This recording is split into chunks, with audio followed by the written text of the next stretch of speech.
On August 19th, 1996, John Melbourne Jr. lost his life at the hands of his friends. What happened? In 1996, Robert Dimer was renting a house at 1123 North Spring Street in Harrison. But Robert lost his job, so he allowed his friend Jason McGeehee to stay there and take care of the bills and stuff. Jason McGeehee and some other friends stayed there. It was Jason McGeehee, Candace Campbell, Benjamin McFarland, Christopher Epps, John Melbourne Jr., and Anthony Page.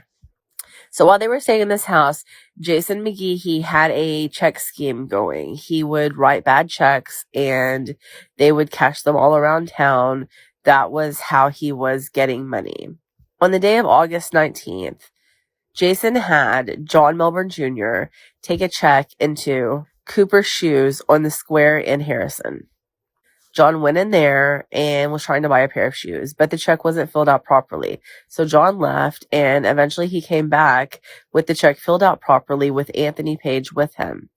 John was able to purchase the shoes, but the owner got suspicious and called the bank to verify that the check was authentic.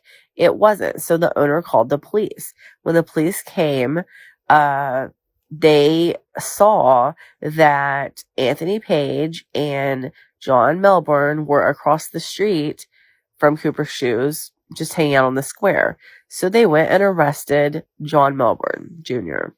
When police took John in, John must have told them something about the check cashing because police went to 1123 North Spring Street, and when police went there, Candace, Benjamin, Jason, and Chris were all at the house, but they hid in the back. But they hid in a place that they could see what police were doing. Police went to a spot where they were hiding stuff under the house. And so they became convinced that John snitched on them. Later that day, Chris Epps and Benjamin McFarland saw John Melbourne in town and told him to come by the house. So John did. When John came by the house, right away, Jason McGeehee was questioning him. He was obviously upset because he thought John snitched on him. John denied snitching, but Chris attacked John. And then Benjamin McFarland joined in, and they were beating John. They beat him for over an hour. They beat him for almost 2 hours. I believe McGeehee also joined in. Candace Campbell also hit John. The attack was brutal. During the attack, John was sprayed with Lysol. He was burned with a candle. He was burned with and forced to swallow lit cigarette butts. He was stripped naked and beaten with an axe handle. At some point, the group decided to go to a neighbor's house where Robert Dimer was visiting another neighbor and asked Robert to give them a ride to Utah. Robert complied. He said he would give him a ride, so they all piled in a car.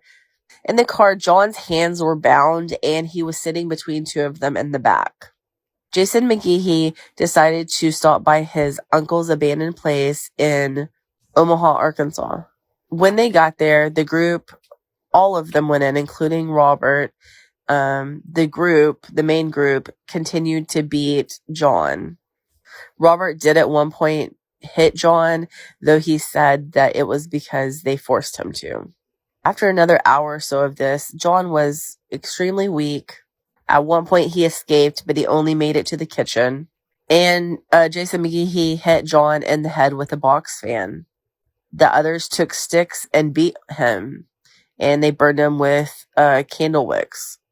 So Jason McGeehee, Chris Epps, and Benjamin McFarland took John behind the house down a trail to a wooded area. Candace Campbell and Robert Dimer stay behind. Chris, Jason, and Ben took turns strangling John until finally John died. Even though they all headed to Utah, Chris Epps didn't make it that far. Guys, there's going to be a part 2. I'm sorry, but I'll see you.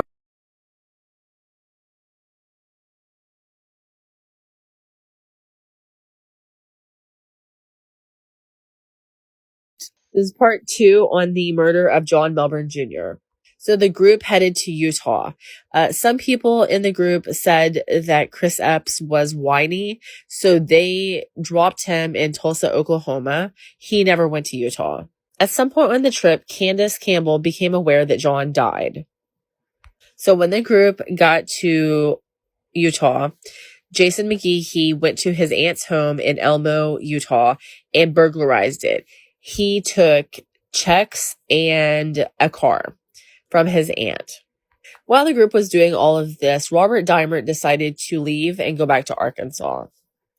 So the rest of the group, the three that were remaining, Candace Campbell, Jason McGehee, and Benjamin McFarland, go to Provo, Utah, and rent a hotel room with the stolen checks. On August 27th, 1996, Jason McGehee, Candace Campbell, and Benjamin McFarland were arrested in Provo, Utah for using the stolen checks to pay for the hotel and driving a stolen vehicle. Because Candace Campbell and Benjamin McFarland were minors at the time, they went to juvenile detention. While Candace Campbell was in juvenile detention, she called her mom and told her mom what happened to John Melbourne Jr. Candace then also called the Harrison Police Department and told them about the murder. She told them where to find John's body. And so they went, and John's body was found about 150 yards behind that abandoned house in Omaha, Arkansas. When they talked to Benjamin McFarland about the murder, Benjamin McFarland made a statement. He said, "So 3 of us went out there, and the next thing I knew was just everyone was getting enraged.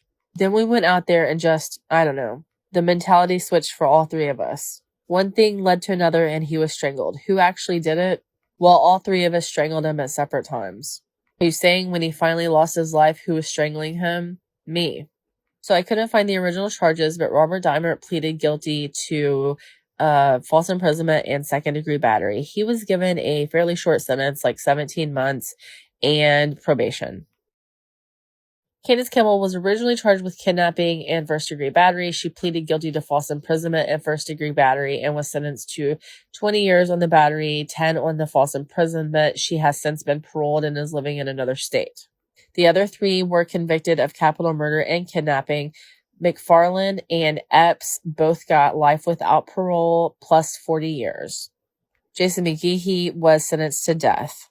In 2017, Jason McGehee actually had a execution date set, but his sentence was commuted to life without.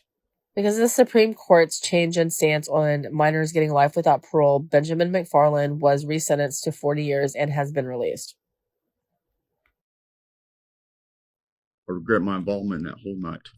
I wish I could change what happened. John deserved to live. None of this should have happened.